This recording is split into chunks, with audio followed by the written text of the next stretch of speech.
Ben, thank you for speaking at the Network State Conference. Good to see you, Balaji. Awesome. Ben, you've been a mentor and a friend for many years now. In The Hard Thing About Hard Things, in that book, you wrote about your time at Netscape. And Netscape, in many ways, was like the first internet company because it had download and it went viral and you guys went public and you had an acquisition. Yeah. And then we worked together on the rise of Bitcoin, which was first internet currency. And now we're building internet communities. So I'd love to hear your thoughts on that. I think they're very kind of parallel in the development in that, kind of before Netscape, which was the first thing that kind of brought all of the internet pieces together.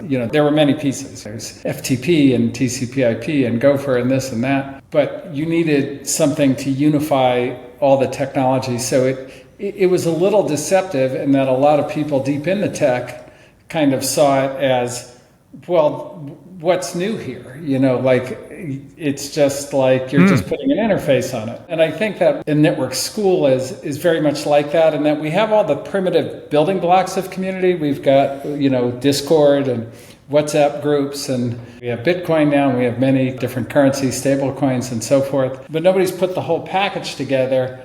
And that's really when it gets unleashed. I mean, in my experience, that's kind of where you hit the knee in the curve is at the integration. And in a way, it doesn't seem like a lot because all the pieces were already there, but the pieces as pieces just aren't actually the thing. It's not the product. I think the number of ideas around that is really going to multiply, because if you look at the primitive version, it's all kind of, a community around an idea. But what about a community around the intersection of many ideas? You could imagine many, many dimensions if you took the intersection and found all the like-minded people in the world and put them in a community. That would be a kind of very powerful thing. Have you thought about communities that you'd like to see? There are so many, I'm part of many primitive communities in the form of WhatsApp groups and so forth. It'd be really nice to see those be much more highly dimensional, maybe have a physical incarnation. It's everything from the LLM community to the various different kinds of things.